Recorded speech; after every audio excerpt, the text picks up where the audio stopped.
गीता में श्री कृष्ण कहते हैं, जो मनुष्य अपने कर्म को समझेगा उस मनुष्य को कभी दुख का सामना नहीं करना होता। दर्शकों, आज हम कर्म पर गीता में क्या कहा है, इस विषय पर बात करेंगे। जिस इंसान को यह बातें समझ में आ जाएगी, समझ लेना उस मनुष्य को गीता समझ में आ गई। तो दर्शकों, वीडियो को ध्यान से और अंत तक जरूर सुने। भगवत गीता में श्री कृष्ण कहते हैं, हे अर्जुन, फल की इच्छा त्याग कर कर्म पर ध्यान दे। गीता में श्री कृष्ण ने कहा है कि मनुष्य को फल की इच्छा त्याग कर कर्म पर ध्यान देना चाहिए। मनुष्य जैसा कर्म करता है उसे फल भी उसी के अनुरूप मिलता है, इसलिए व्यक्ति को अच्छे कर्म करते रहना चाहिए। अच्छे कर्म का नतीजा अच्छा और बुरे कर्म का नतीजा बुरा ही होता है, लेकिन हर बार अच्छे कर्म का अच्छा परिणाम और बुरे कर्म का बुरा परिणाम मिले यह जरूरी नहीं होता, क्योंकि कर्म फल पाप और पुण्य के हिसाब से तय होता है। अगर पुण्य की अधिकता है तो बुरे कर्मों का फल तत्काल नहीं मिलेगा। जब पाप और पुण्य बराबर हो जाते हैं तभी अच्छे व बुरे कर्मों का फल तुरंत मिलता है। गीता में भगवान श्री कृष्ण महाराज ने संदेश दिया है कि अवश्यमेव भोक्तव्यं कर्म कृतं शुभाशुभम, अर्थात व्यक्ति को अपने किए हुए शुभ और अशुभ सभी कर्मों का फल अवश्य ही भोगना होता है। नीति शास्त्रकारों ने मनुष्य के कर्म करने की तुलना किसान के साथ की है।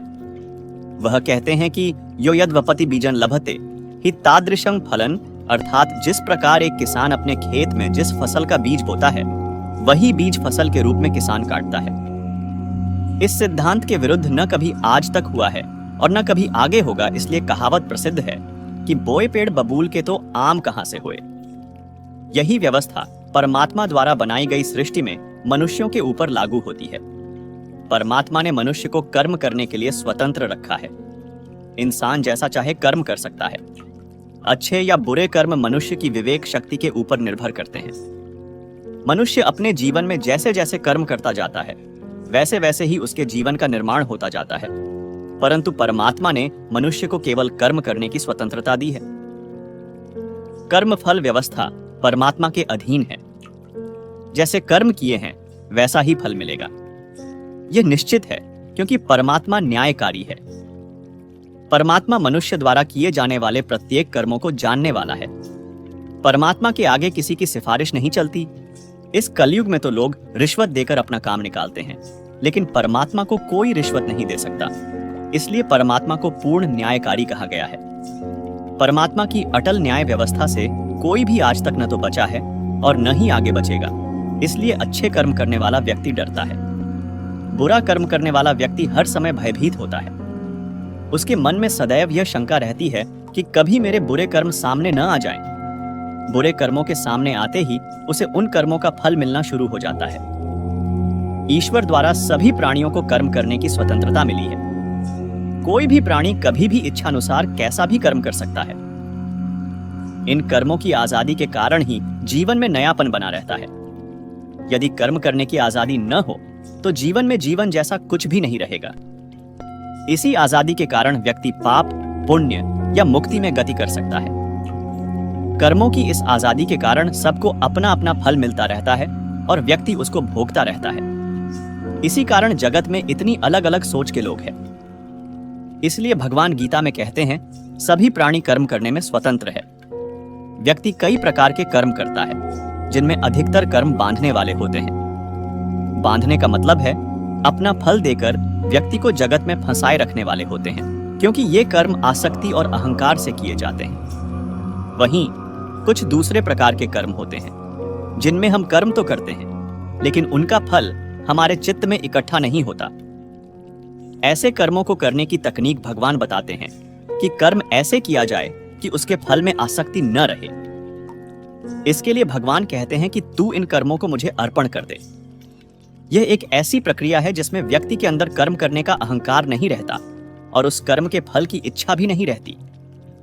इस प्रकार ये कर्म शुद्ध कर्म कहे जाते हैं, जो व्यक्ति को बांधते नहीं बल्कि मुक्ति में सहायक होते हैं। भगवान यदि कह रहे हैं कि कर्मों और कर्म फलों को मुझे अर्पण कर दें, तो इसका मतलब भगवान हमारे कर्मों और फलों की आजादी पर अंकुश नहीं लगा रहे हैं, बल्कि कर्म करने की सही विधि से हमको सिखा रहे हैं, जिससे कर्म भी हो जाए और वह कर्म हमें परेशान भी न करें। हमारे शास्त्रों में कहा गया है कि व्यक्ति जिस प्रकार का व्यवहार समाज के प्रति करता है, उसके प्रति भी वैसा ही व्यवहार करना चाहिए। जो इंसान हमारी संस्कृति, सभ्यता और धर्म का ही नाश करने पर तुला हुआ है, ऐसे दुष्टों का तो वध ही कर देना चाहिए। वेद में लिखा हुआ है, माया भिर्मायनन सक्षदेंद्र, अर्थात हे मनुष्य, तू मायावियों को, दुष्टों को, छल करने वालों को मार गिरा। महर्षि व्यास का कथन है कि जो मनुष्य जिसके साथ जैसा व्यवहार करे, उसके प्रति वैसा ही व्यवहार करना चाहिए, यह धर्म है। ठगी से व्यवहार करने वाले के साथ ठगी का व्यवहार करना चाहिए और भला करने वाले के साथ भलाई का व्यवहार करना चाहिए। इस प्रकार शास्त्रों में, वेदों में दुष्टों की निंदा की गई है और यथापूर्वक व्यवहार करने का आदेश दिया गया है। गीता में श्री कृष्ण कहते हैं कि हमारा भाग्य हमारे ही अतीत के कर्मों का फल है। उसी तरह हम आज जो कर्म कर रहे हैं वो हमारे आने वाले कल को निर्धारित करेंगे। इसीलिए हमें हमेशा अपने कर्म अच्छे रखने चाहिए ताकि हमें इसका फल भी अच्छा ही मिले। गीता में श्री कृष्ण कहते हैं, उनके कर्जदार और वफादार हमेशा रहिए जिन्होंने आपके बुरे समय में आपका साथ दिया। अंजाम की खबर तो कर्ण को भी थी, लेकिन बात तो मित्रता निभाने की थी। श्री कृष्ण कहते हैं, शांति, सौम्यता, मौन, आत्मसंयम और पवित्रता, ये पांचों चीजें मन को अनुशासित करती हैं। हर व्यक्ति में ये सारे गुण होने चाहिए, तभी वह सही मार्ग पर चल सकता है। गीता में कहा गया है कि आप किसी का भाग्य नहीं बदल सकते, लेकिन अच्छी प्रेरणा देकर उसका मार्गदर्शन तो कर ही सकते हैं। श्री कृष्ण के अनुसार जीवन में कभी मौका मिले तो सारथी बनना स्वार्थी नहीं। अहंकार मनुष्य से वह सब करवाता है जो अंत में उसी के विनाश का कारण बनता है। इसलिए मनुष्य को जितनी जल्दी हो सके अपना अहंकार त्याग देना चाहिए। श्री कृष्ण कहते हैं, कर्म वो फसल है जिसे इंसान को हर हाल में खुद काटना ही होता है। इसलिए हमेशा अच्छे बीज बोए ताकि फसल अच्छी हो। गीता जी कर्मवाद को महत्व देती है, लेकिन वो यह संदेश देना चाहती है कि कर्म के हानि लाभ में उलझने के बाद मनुष्य के कर्म की गति धीमी हो जाती है और वो धीरे धीरे लक्ष्य को अपने से दूर कर देती है। इसीलिए कर्म की गति अनवरत चलती रहे, मंद नहीं पर है। इसीलिए ही भगवान कृष्ण ने अर्जुन को यह महान संदेश दिया था कि आप चिंता किए युद्ध करते रहो। कौन हारेगा, कौन जीतेगा, ये सब काल, परिस्थिति के आधार पर अपने आप तय हो जाएगा। यही बात हमारे जीवन में भी पूर्ण रूप से लागू होती है। अगर हम सब सभी चीजों का फायदा नुकसान देखकर उस कर्म को करना ही बंद कर दे तो अंत में क्या होगा? हम सबको पता है, कोई भी प्राणी और वस्तु इस संसार में अजर अमर और स्थायी नहीं है। ये सब जानते हुए भी हम सब कर्म क्यों करते हैं? क्योंकि इस संसार की व्यवस्था सुचारू रूप से और बिना बाधा के, अराजकता की स्थिति में आए बिना सुचारू रूप से चलती रहे। हमारे माँ बाप ने हमारे को पैदा किया, और अगर वो यह बात सोचने लग जाते कि पता नहीं ये वृद्धावस्था में हमारा सहारा बनेगा या नहीं तो हो सकता था, वो हमें धरती पे लाने का इरादा भी त्याग सकते थे। लेकिन उन्होंने अपना कर्म किया और फल ईश्वर के हाथ में दे दिया। तभी हम धरती पे आ पाए, और ईश्वर चाहेगा तो हम उनकी अच्छी सेवा भी कर पाएंगे। गीता के अनुसार पुनर्जन्म भी होता है। हम भूल जाते हैं हम किसी भी योनि में जा सकते हैं जो भोग योनियां हैं। उनमें परेशान होने पर आत्महत्या तक का अधिकार नहीं होता है। एक बैल कितना भी परेशान हो जाए, वह अपनी मर्जी से मर भी नहीं सकता। जो भी किया है भोगना ही होगा। किसी ने बहुत अद्भुत बात कही है कि अगर आंखें सचमुच हमेशा के लिए बंद होने से पहले खुल जाएं, तो जिंदगी सुधर जाती है।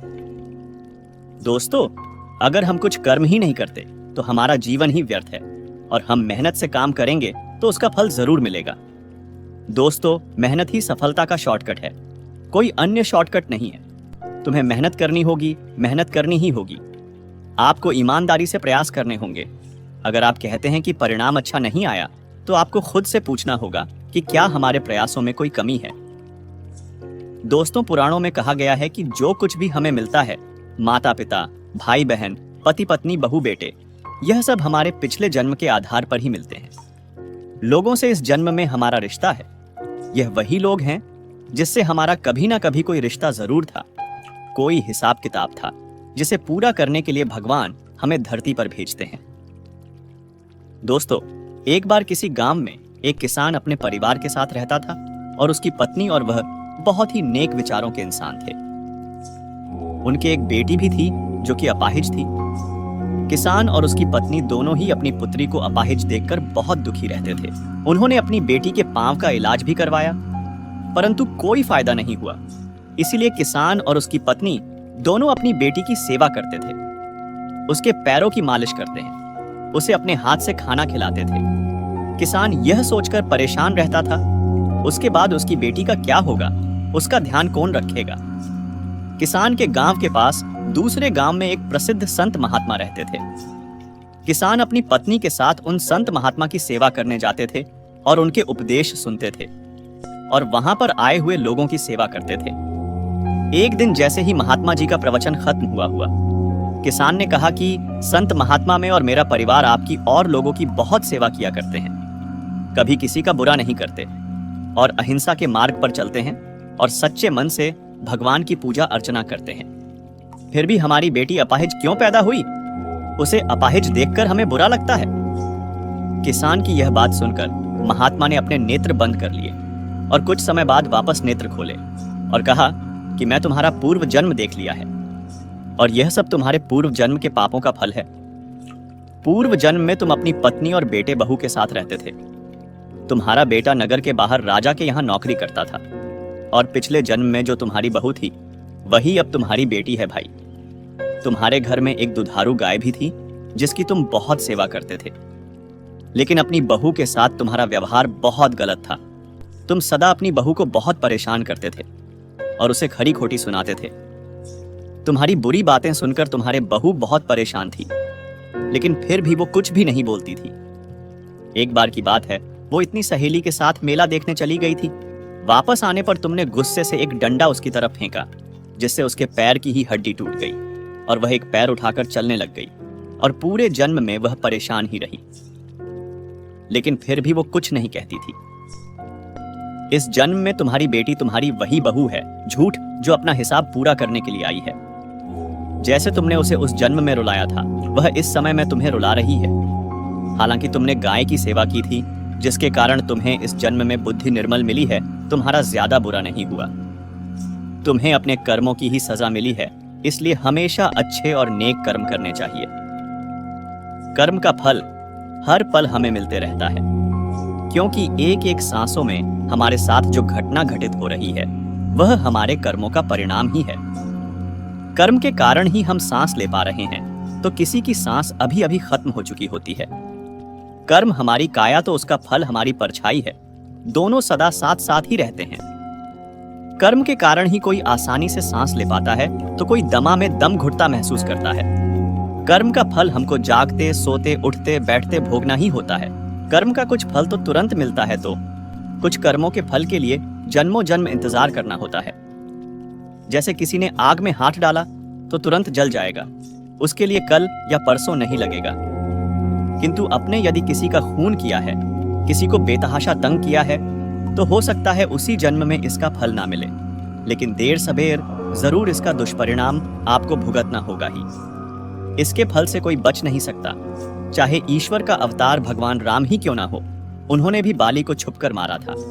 उसके परिणाम में उन्हें श्री कृष्ण अवतार में उसी बाली के हाथों मरे जो शिकारी रूप में आया था। इसी प्रकार यदि आपने किसी की मदद की है, तो ईश्वर वो मदद आप तक किसी ना किसी माध्यम से कई गुना करके लौटा देंगे। ना अच्छा कर्म मिटता है, ना बुरा कर्म, यहां तक कि हमें मानसिक कर्मों की सजा भी मिलती है। इसलिए कहा जाता है, जैसे गाय का बच्चा हजारों गायों की संख्या में भी अपनी मां को ढूंढ लेता है, वैसे ही कर्म अपने कर्ता को भी हर हॉल में ढूंढ लेता है। अपने किसी का लिया पैसा नहीं लौटाया तो किसी जन्म में उसके नौकर या पालतू जानवर बनकर उसकी सेवा और चाकरी करेंगे, पर हिसाब तो पूरा होकर रहेगा। किसी का भला चाहा है तो वह भी आपकी किस्मत के कांटे कब दूर कर देगा, आप समझ ही नहीं पाएंगे। अतः सेवा, दान, परोपकार जैसे पुण्य कर्म हमारे कर्म बंधनों को काटती है। इसलिए शास्त्रों में सत्कर्म करने पर जोर दिया गया है, क्योंकि अंततः हमारा उद्देश्य सभी कर्म बंधनों से मुक्त होना ही है। और जब हम कर्म का सिद्धांत समझेंगे, तभी इस चक्रव्यूह से बाहर आ पाएंगे। हर कर्म का फल अलग अलग मिलता है, अर्थात बुरे कर्म के फल अच्छे कर्म के फल से निरस्त नहीं होते।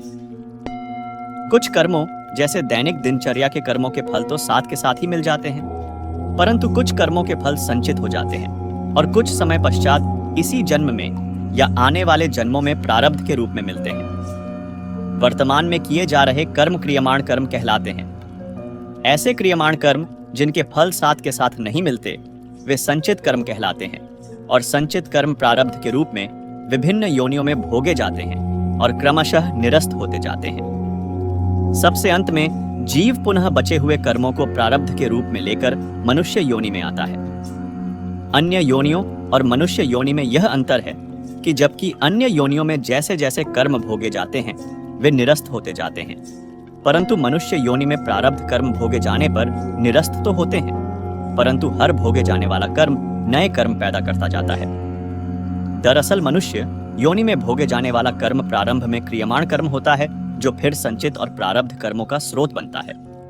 इस प्रकार यह चक्र युग युगांतरों तक चलता रहता है, जब तक जीव को मोक्ष की प्राप्ति नहीं हो जाती, अर्थात जब तक वह जन्म मरण के चक्र से छूट नहीं जाता। संक्षेप में मोक्ष का भी जिक्र कर लेते हैं, क्योंकि मोक्ष भी तो हमारे द्वारा किए जाने वाले कर्मों के तरीके पर निर्भर होता है। जब जीव मनुष्य के पाप और पुण्य दोनों प्रकार के कर्म फल शून्य हो जाते हैं तो वह मोक्ष का सुपात्र बन जाता है। गीता में और ब्रह्म विद्या शास्त्र में कहा गया है कि जब हम कर्म निष्काम भाव से करते हैं तो हमें उन कर्मों के फलों को भोगना नहीं होता। इसका यह अर्थ निकलता है कि मनुष्य योनि में यदि हमारे प्रारब्ध के कर्मों को भोगने का तरीका निष्काम होगा तो प्रारब्ध के कर्म तो निरस्त हो जाएंगे, परंतु नए कर्म नहीं मिलेंगे, अर्थात न संचित होंगे और न ही नया प्रारब्ध बनेंगे। मित्रों, एक समय की बात है जब शांतनु नामक एक सिद्ध महात्मा अपनी पत्नी के साथ धरती पर निवास करते थे। दोनों पति पत्नी धर्मपरायण थे, जिसके फल से उन्हें एक पुत्र की प्राप्ति हुई। माता पिता ने अपने लाडले राजकुमार का नाम श्रवण कुमार रखा। ये पुत्र अपने माता पिता का बहुत ही आज्ञाकारी था। उम्र के साथ माता पिता ने अपनी दृष्टि खो दी, यानी कि वृद्धावस्था में दोनों माता पिता अंधे हो गए, जिसके बाद पुत्र अपने माता पिता की सेवा में ही अपना दिन खपा देता और रात दिन अपने माता पिता के पास रहकर उनकी सेवा करता था।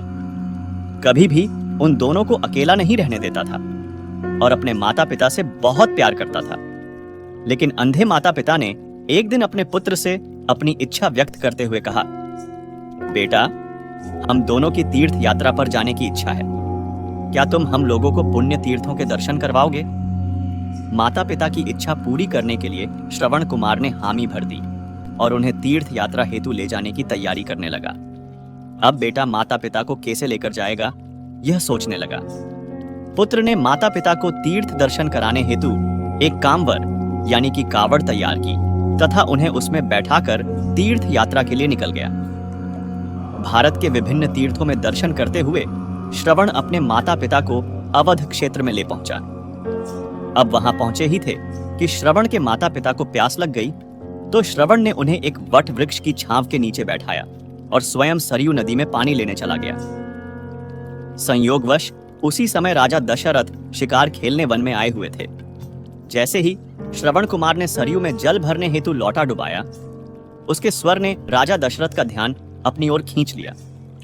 उन्हें लगा नदी में कोई हिरण पानी पी रहा होगा, इसलिए उन्होंने शब्द भेदी बाण चलाया जो सीधा श्रवण को आ लगा। श्रवण को चीख सुनते ही जैसे ही दशरथ उसके पास पहुंचे तो वो ग्लानि से भरे थे। उन्होंने ग्लानि के स्वर में श्रवण को अपना परिचय देते हुए उससे क्षमा याचना की और कहा कि मुझसे पाप हो गया, मैंने सोचा कि हिरण होगा। और राजा दशरथ रोने लग गए, जिसके उत्तर में श्रवण बोला, हे राजन, मेरे माता पिता पास ही एक वट वृक्ष के नीचे बैठे हैं, उन्हें बहुत ही जोर से प्यास लगी हुई है, कृपा कर आप उन्हें जल पिलाकर उनकी प्यास बुझा दीजिए। यह कहते हुए श्रवण ने राजा दशरथ के हाथों में प्राण त्याग दिए। राजा दशरथ श्रवण कुमार की हत्या से काफी दुखी थे, परंतु हिम्मत कर वो श्रवण की अंतिम इच्छा को पूर्ण करते हुए जल लेकर उनके माता पिता के पास गए। माता पिता राजा दशरथ के स्वर से ही पहचान गए कि वो उनका पुत्र नहीं था। उन्होंने कुपित होकर राजन से अपने पुत्र का पता पूछा। राजन, हमारा बेटा कहाँ है? पानी लेने तो वो गया था, कहाँ चला गया हमारा बेटा? जिसके बाद राजा दशरथ ने रोते हुए सारा हाल कह सुनाया। अपने पुत्र की मृत्यु की खबर सुनकर उन्होंने राजा दशरथ को शाप दिया, जिस तरह हमें पुत्र वियोग हुआ है, यही परिस्थिति तेरे संग भी बनेगी। तू भी अपने पुत्र के वियोग में हमारी ही तरह प्राण त्याग देगा। यह कहते हुए श्रवण के माता पिता ने अपने प्राण त्याग दिए, परंतु उनके शाप के फल से राम जी के वियोग में राजा दशरथ को प्राण त्यागने पड़े। इसीलिए कहा जाता है कि भगवान के घर पर देर है लेकिन अंधेर नहीं है, क्योंकि ऊपर वाला तुरंत न्याय नहीं करता। वह व्यक्ति के पाप पुण्य के हिसाब से न्याय करता है। अगर आपके पाप ज्यादा है तो पुण्य करने पर भी आपके साथ बुरा हो सकता है, लेकिन इसका मतलब यह नहीं है कि आपने जो पुण्य किया है उसका आपको कभी फल नहीं मिलेगा।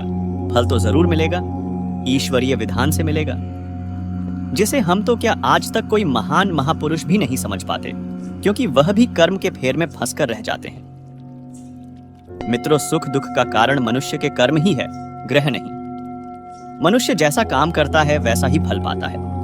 ऐसा काम जिससे किसी का भला हुआ हो, उसके बदले में ईश्वर की व्यवस्था से सुख प्राप्त होता है, और ऐसा काम जिससे किसी का बुरा हुआ हो, उसके बदले में मनुष्य को दुख मिलता है। ईश्वर पूर्ण रूप से न्यायकारी है, वह किसी की सिफारिश नहीं मानता, वह रिश्वत नहीं लेता, उसका कोई एजेंट या पैगंबर या अवतार नहीं है। अच्छे और बुरे दोनों प्रकार के कामों का फल अलग अलग भोगना होता है। वे एक दूसरे को काटकर बराबर नहीं करते। अच्छे और बुरे दोनों प्रकार के कामों का अलग अलग हिसाब रहता है। ऐसा नहीं है कि एक अच्छा काम कर दिया और एक उतना ही बुरा काम कर दिया और वे बराबर होकर कट गए और हमें कोई फल न मिले। दोनों का अलग अलग फल भोगना होता है। अच्छे और बुरे कामों के फल स्वरूप सुख और दुख साथ साथ भी चल सकते हैं। कुछ अच्छे कामों का फल हम भोग रहे हैं, साथ ही कुछ बुरे कार्यों का फल भी भोग रहे हैं। मनुष्य जन्म में किए कामों के अनुसार ही आगे का जन्म मिलता है। अगर बुरे काम की बजाय अच्छे काम ज्यादा हो तो अगला जन्म मनुष्य का ही मिलता है। अगर बुरे काम ज्यादा हो तो अगला जन्म कामों के अनुसार पशु पक्षी आदि कुछ भी हो सकता है। यह बात सही है कि 84 लाख योनियों में से होकर ही मनुष्य जन्म फिर से मिलता है। हमारे सामने ऐसे बहुत से उदाहरण हैं। बच्चों को अपने पूर्व के जन्म का ज्ञान है और वे पूर्व जन्म में भी मनुष्य योनि में ही थे। अब उनमें कितनी सच्चाई है कितनी नहीं है हम कुछ नहीं कह सकते। भाग्य या प्रारब्ध क्या है? मनुष्य जो भी अच्छा या बुरा काम करता है उसके बदले में उसके अनुसार उसे जो फल मिलता है वही उसका भाग्य है। इस प्रकार अपना भाग्य मनुष्य खुद बनाता है, कोई और नहीं। कोई भी किसी दूसरे का भाग्य नहीं बना सकता है और ही तबाह भी कर सकता है। किसान ने खेती करके जो फसल घर में लाकर रख ली वह उसका भाग्य है। उसकी अपनी मेहनत का फल, किसी भी अच्छे या बुरे काम का फल शासन प्रशासन भी दे सकता है।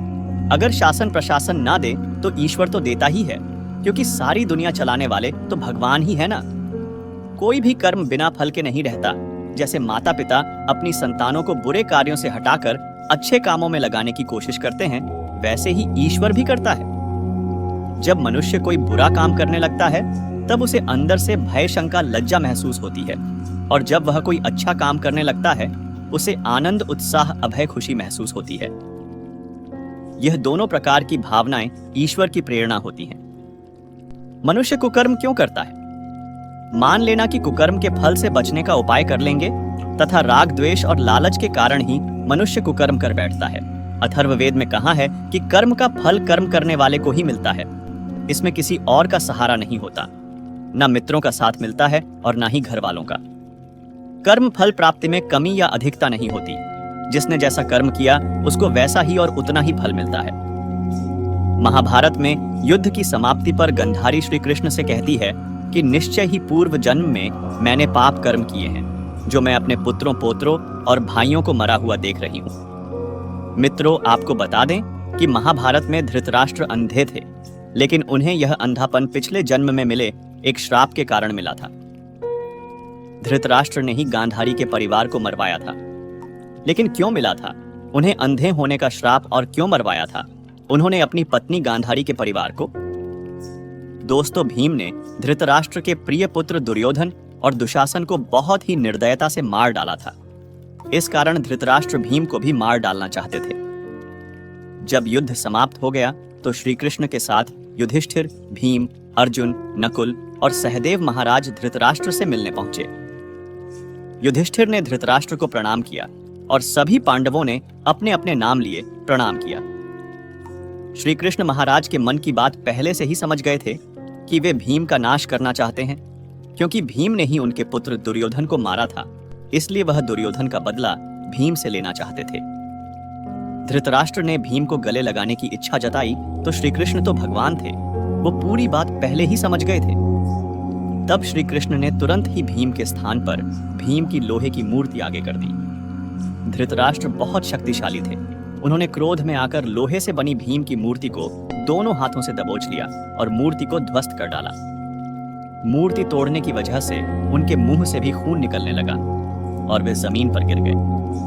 कुछ ही देर में उनका क्रोध शांत हुआ तो उन्हें लगा कि भीम मर गया है, तो वे रोने लगे। तब श्री कृष्ण ने महाराज से कहा कि भीम जीवित है, आपने जिसे तोड़ा है वह तो भीम के आकार की मूर्ति थी।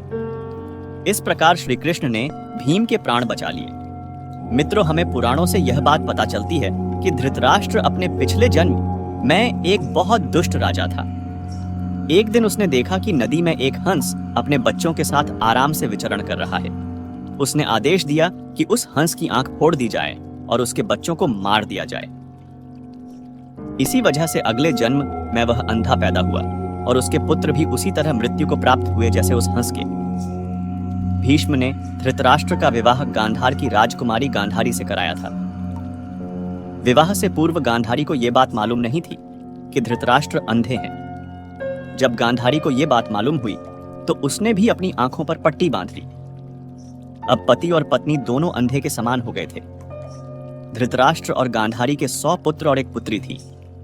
दुर्योधन के प्रति धृतराष्ट्र को अत्यधिक मोह था। इसी मोह के कारण दुर्योधन के गलत कार्यों पर भी वे मौन रहे। दुर्योधन की गलत इच्छाओं को पूरा करने के लिए भी हमेशा तैयार रहते थे। यही मोह पूरे वंश के नाश का कारण बना। धृतराष्ट्र का विवाह गांधार देश की गांधारी के साथ हुआ था। गांधारी की कुंडली में दोष होने की वजह से एक साधु के कहे अनुसार उसका विवाह पहले एक बकरे के साथ किया गया था। बाद में उस बकरे की बलि दे दी गई थी। यह बात गांधारी के विवाह के समय छुपाई गई थी। जब धृतराष्ट्र को इस बात का पता चला तो उसने गांधार नरेश सुबाला और उसके 100 पुत्रों को कारावास में डाल दिया और काफी यातनाएं दी। एक एक करके सुबाला के सभी पुत्र मरने लगे। उन्हें खाने के लिए सिर्फ मुट्ठी भर चावल दिए जाते थे। सुबाला ने अपने सबसे छोटे बेटे शकुनी को प्रतिशोध के लिए तैयार किया। सब लोग अपने हिस्से के चावल शकुनी को देते थे ताकि वह जीवित रहकर कौरवों का नाश कर सके। मृत्यु से पहले सुबाला ने धृतराष्ट्र से शकुनी को आजाद करने की विनती की, जो धृतराष्ट्र ने मान ली। सुबाला ने शकुनी को अपनी हड्डी के पासे बनाने के लिए कहा। वही पासे कौरव वंश के नाश का कारण बने। शकुनी ने हस्तिनापुर में सबका विश्वास जीता और 100 कौरवों का अभिभावक बना। उसने न केवल दुर्योधन को युधिष्ठिर के खिलाफ किया, बल्कि महाभारत के युद्ध का आधार भी बनाया। युद्ध के बाद धृतराष्ट्र और गांधारी पांडवों के साथ एक ही महल रहने लगे थे। भीम अक्सर धृतराष्ट्र से ऐसी बातें करते थे जो कि उन्हें पसंद नहीं थी। भीम के ऐसे व्यवहार से धृतराष्ट्र बहुत दुखी रहने लगे थे। वे धीरे धीरे 2 दिन या 4 दिन में एक बार भोजन करने लगे। इस प्रकार 15 वर्ष निकल गए। फिर एक दिन धृतराष्ट्र के मन में वैराग्य का भाव जाग गया और वे गांधारी के साथ वन में चले गए। महाभारत में ही शांति पर्व में कहा गया है, जैसे गाय का बच्चा हजारों गाय के बीच में अपनी मां के पास ही जाता है, ऐसे ही कर्म फल कर्म करने वाले के पास ही जाता है। मनुस्मृति में कहा है कि जीव अकेला ही जन्म और मरण को प्राप्त होता है। अकेला ही अच्छे कर्मों का फल, सुख और बुरे कामों का फल दुख के रूप में भोगता है। एक पुराण में भी बताया गया है कि अरबों कल्प बीत जाने पर भी बिना कर्म फल को भोगे उनसे छुटकारा नहीं मिल सकता। चाणक्य भी कहते हैं कि किए हुए अच्छे और बुरे कर्मों का फल अवश्य भोगना होता है। श्री कृष्ण ने गीता में कहा है कि हमारे सुखों और दुखों के लिए परमात्मा उत्तरदायी नहीं है, बल्कि हमारे अच्छे और बुरे कर्म उत्तरदायी हैं। अज्ञानता के कारण हम अपने सुख दुख के लिए परमात्मा को उत्तरदायी ठहराते हैं, जबकि वह न हमारे पापों के लिए जिम्मेदार है और न ही पुण्य के लिए जिम्मेदार है। मित्रों, अगर आप इस बहुमूल्य ज्ञान का लाभ अधिक से अधिक लेना चाहते हैं तो हमारे चैनल को सब्सक्राइब करें और हर रोज सुबह और रात को सोने से पहले ज्ञान की बातें जरूर सुनें और दूसरों को भी सुनाएं, क्योंकि जिस तरह खुशियां बांटने से मिलती है, उसी प्रकार इस ज्ञान को आप जितने ज्यादा लोगों के साथ शेयर करेंगे, उतना ही भगवान श्री कृष्ण की कृपा और इस गीता ज्ञान की ज्योति आपके जीवन में भी प्रकाश फैलाएगी।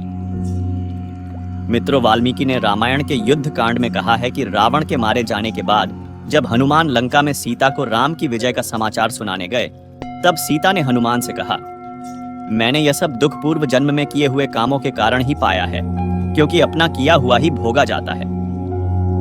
वाल्मीकि रामायण के अरण्य कांड में कहा है कि सीता हरण के पश्चात श्री राम सीता के वियोग में विलाप करते हुए कहते हैं, हे लक्ष्मण, मैं समझता हूं इस सारी भूमि पर मेरे समान बुरे काम करने वाला पापी पुरुष और कोई नहीं है, क्योंकि एक के पश्चात एक दुखों की परंपरा मेरे हृदय और मन को चीर रही है।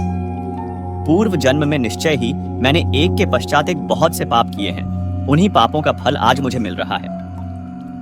राज्य हाथ से छिन गया, अपने लोगों से वियोग हो गया, पिताजी परलोक से धार गए, माताजी से अलग हो गया। इन घटनाओं को याद करके मेरा हृदय शोक से भर जाता है। हे लक्ष्मण, यह सारे दुख इस रमणी वन में आने पर शांत हो गए थे, परंतु आज सीता के वियोग से वे सभी भूले हुए दुख उसी प्रकार फिर से ताजा हो गए हैं, जैसे लाठी डालने से आग जल उठती है। पाप कर्म होने पर उस पर पश्चाताप करके मनुष्य उस पाप भावना से छूट जाता है। मित्रों, यह बात तो आप सबको पता ही होगी कि रामायण की सबसे मोटी घटना है भगवान श्री राम का देवी सीता और लक्ष्मण के साथ वनवास जाना। रामायण की कथा के अनुसार कैकेयी की जिद की वजह से भगवान राम को वन जाना था, लेकिन यह मात्र एक दृश्य घटना है। श्री राम के वन गमन के पीछे कई दूसरे कारण भी थे, जिन्हें वही व्यक्ति समझ सकता है जिन्होंने रामायण को सुना और समझा हो। कैकेयी ने हमेशा राम को अपने पुत्र भरत के समान ही प्रेम किया। कभी भी कैकेयी ने राम के साथ कोई भेदभाव नहीं किया। यही वजह थी कि जब राम के वन जाने की वजह का पता भरत को चला, तो वह हैरान हुए थे कि माता कैकेयी ऐसा कैसे कर सकती है। और सच भी यही था कि कैकेयी ने यह जानबूझकर नहीं किया था। इनसे यह काम देवताओं ने करवाया था। यह बात रामचरितमानस के इस दोहे से स्पष्ट होता है, विपत्ति हमारी बिलो की बड़ी मातु करिया सोई आजू, रामू जाहि बन राजू तजी होई सकल सुर काजू। भगवान राम का जन्म रावण वध करने के उद्देश्य से हुआ था।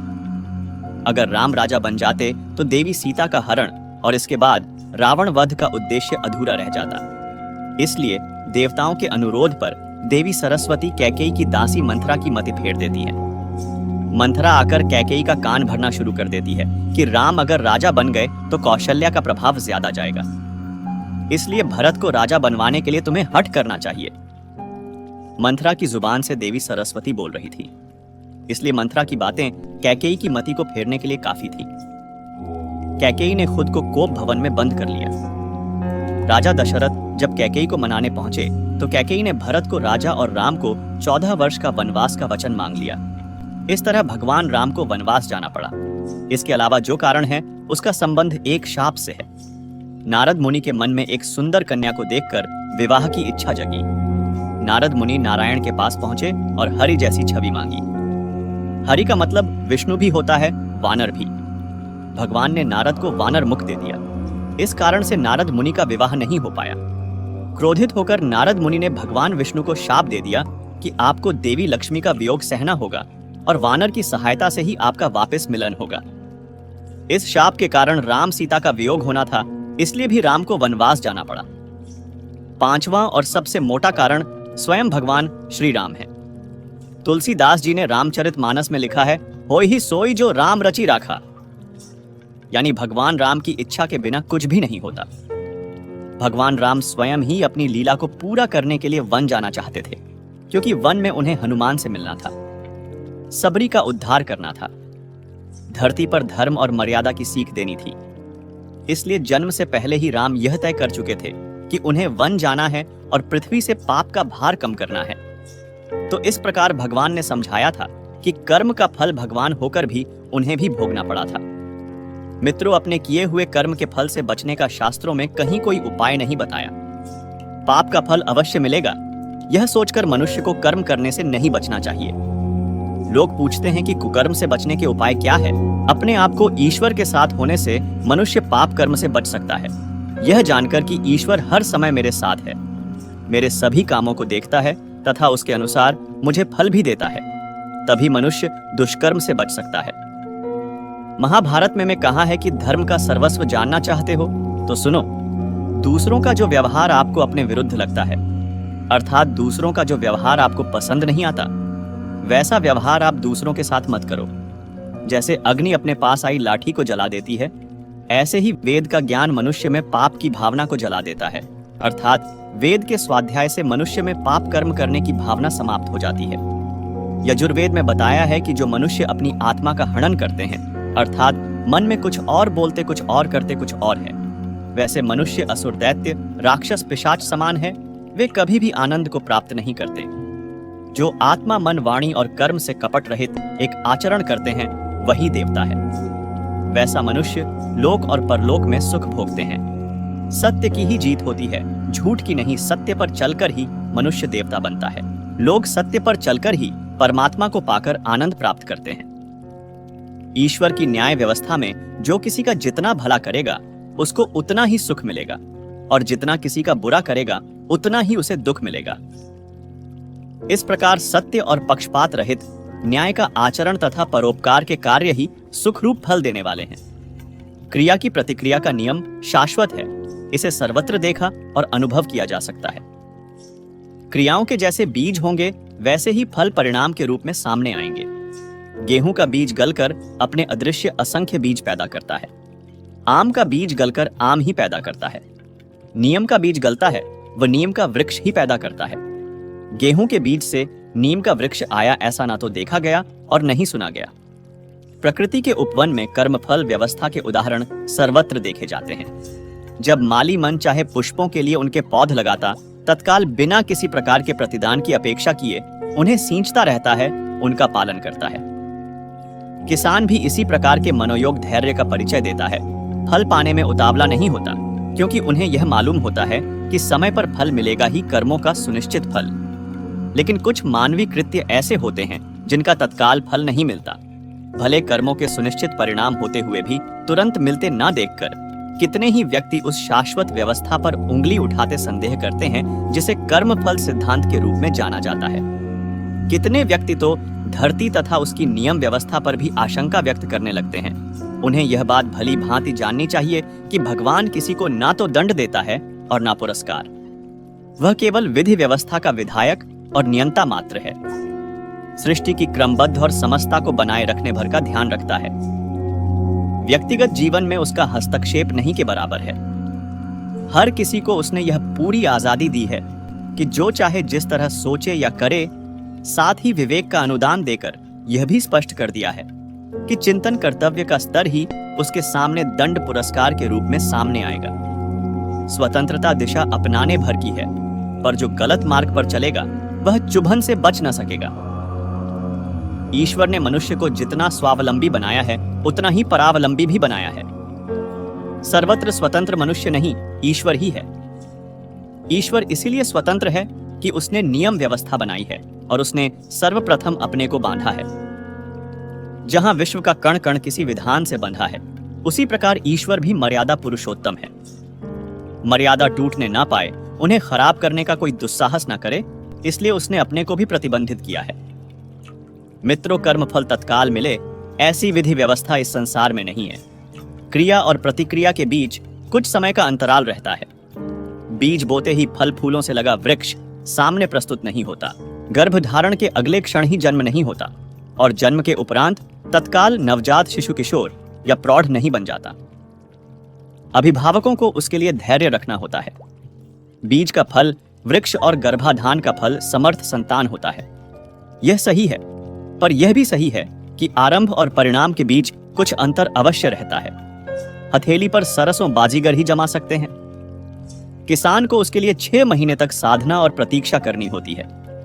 गाय के पेट में घास जाकर दूध में बदलती है। इसे कौन नहीं जानता, पर यह लाभ धैर्य पूर्वक ही उठाया जा सकता है। भगवत गीता में भगवान श्री कृष्ण ने कहा है कि कर्म करते जाओ, फल की चिंता मत करो, अर्थात तुम केवल कर्म करो और फल की चिंता त्याग दो। अब कई लोगों के मन में यह विचार आता है कि भगवान ने कहा है कि कर्म करते जाओ और फल की चिंता मत करो, तो उससे यह आशय निकाल सकते हैं कि कर्म चाहे अच्छे हो या बुरे, बस हमें कर्म करते जाना है और फल की चिंता नहीं करनी है। इससे हमें कोई भी पाप नहीं लगेगा।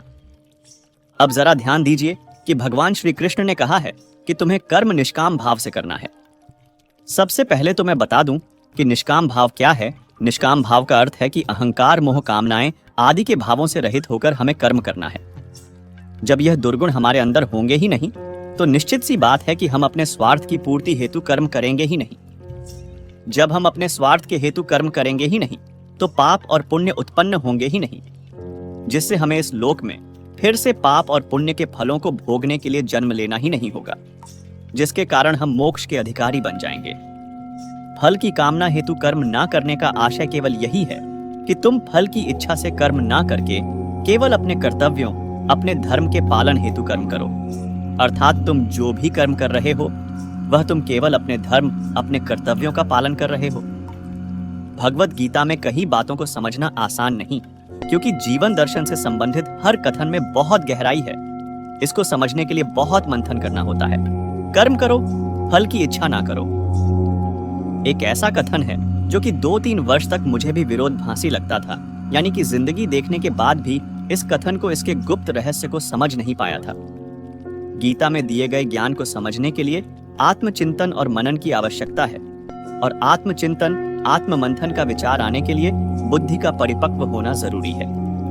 जिंदगी में कुछ बातें अकल आने के बाद ही संभव होती हैं। श्री कृष्ण कहते हैं कि कर्म करो लेकिन फल की अपेक्षा मत करो।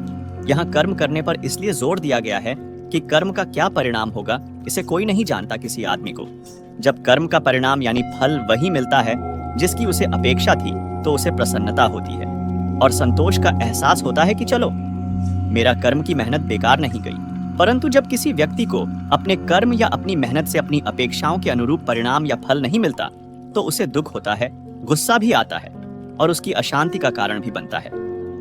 वास्तविकता में देखा जाए तो आदमी को इसी कर्म के फल की अपेक्षा से मिले, दुख, अशांति से बचाने के उद्देश्य से ही श्री कृष्ण ने कर्म पर ध्यान देने और फल की चिंता न करने की सलाह दी थी।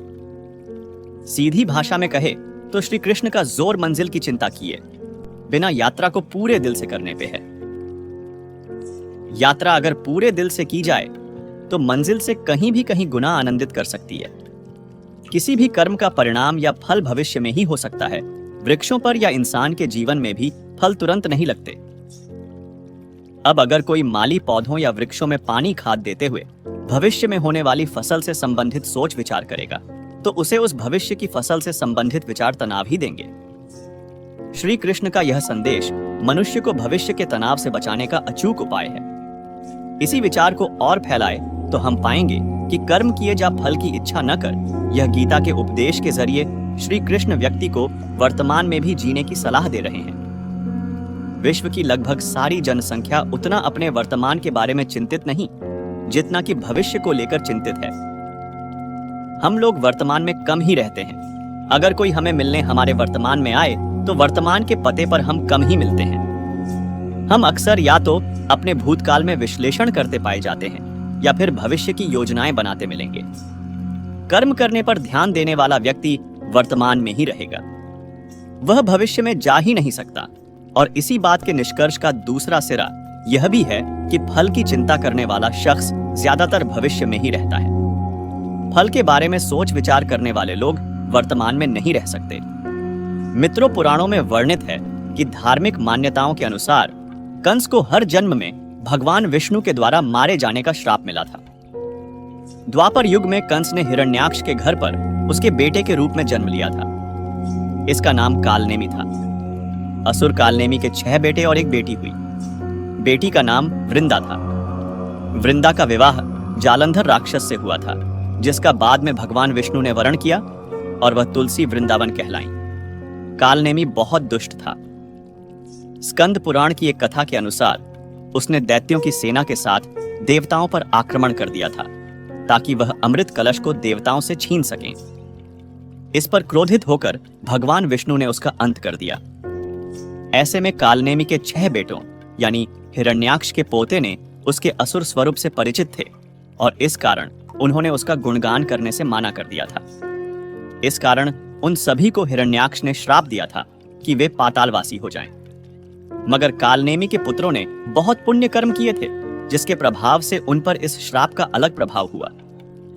हिरण्याक्ष ने देवी पृथ्वी को बहुत परेशान किया था, जिसके कारण भगवान विष्णु ने वराह अवतार लेकर हिरण्याक्ष को पानी में डुबोकर मार डाला था। इसके बाद कालनेमि ने राजा उग्रसेन और उनकी पत्नी पद्मावती के घर में कंस के रूप में जन्म लिया। कंस के इतने उत्पाती और दुष्ट होने के पीछे एक और कारण बताया जाता है। पद्मा पुराण की एक कथा के अनुसार द्रामिल नाम के एक मायावी गंधर्व ने उग्रसेन का रूप बनाकर छल से पद्मावती को गर्भवती कर दिया। इस कथा के अनुसार कंस इसी राक्षस द्रामिल और पद्मावती का पुत्र था। इस वजह से अपने पुत्र कंस से उन्हें कोई प्रेम नहीं था। एक कथा में यह भी कहा गया है कि स्वयं कंस की मां ने ही उसे यह श्राप दिया था कि उन्हीं के परिवार का कोई बालक उसकी मृत्यु का कारण बनेगा। कंस की एक चचेरी बहन थी जिसका नाम देवकी था। वह देवकी से बहुत प्रेम करता था। देवकी की शादी पर एक भविष्यवाणी हुई कि कंस को देवकी का ही पुत्र मरेगा। भविष्यवाणी सुनकर कंस ने देवकी और उसके पति वासुदेव को कैद कर लिया और देवकी को जो भी संतान हुई उसे एक एक कर मार डाला। ये कालनेमि के ही पुत्र थे। उनके 6 पुत्रों ने ही यहाँ पर देवकी की कोख से जन्म लिया था।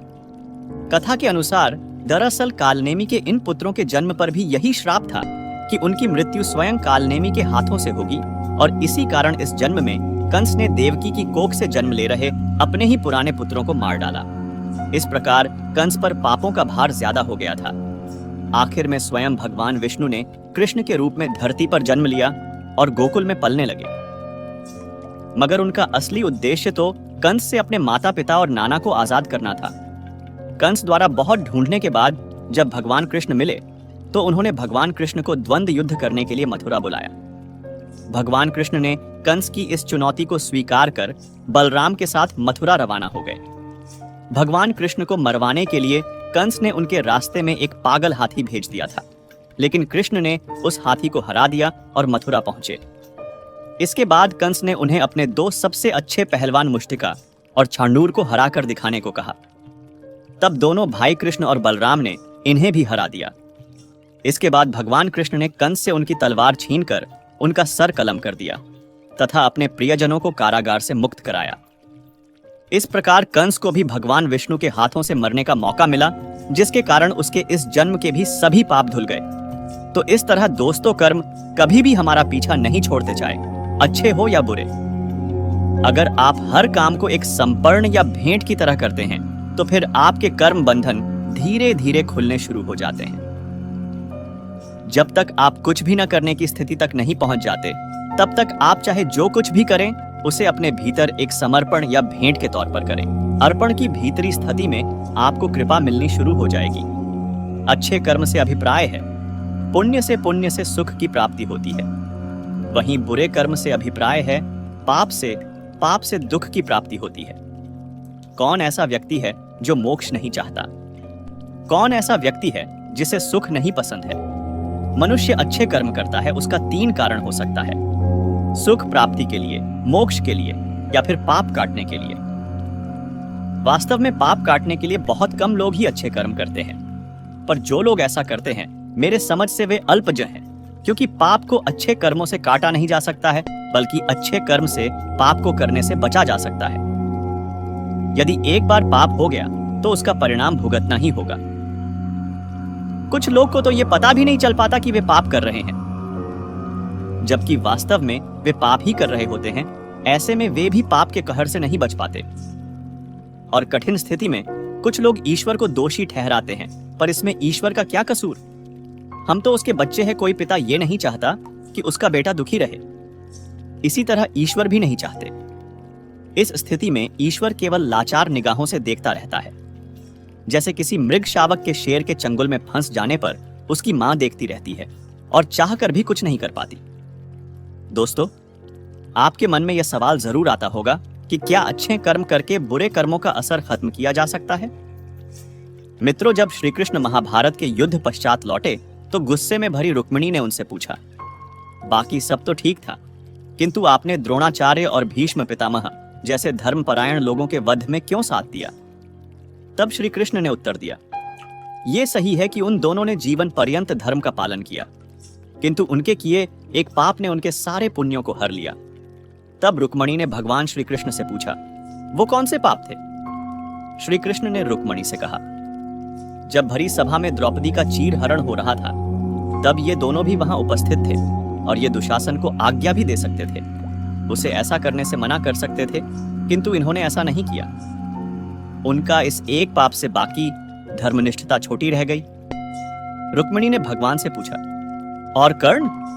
वो अपनी दानवीरता के लिए प्रसिद्ध था, कोई उसके द्वार से खाली हाथ नहीं गया, उसकी क्या गलती थी? श्री कृष्ण ने कहा, वस्तुतः वो अपनी दानवीरता के लिए विख्यात था और उसने कभी किसी को ना नहीं कहा।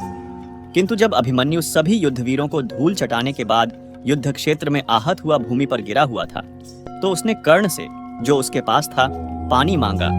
कर्ण जहां था उसके पास पानी का एक गड्ढा था, किंतु कर्ण ने मरते हुए अभिमन्यु को पानी नहीं दिया, इसलिए उसका जीवन भर दानवीरता से कमाया हुआ पुण्य नष्ट हो गया।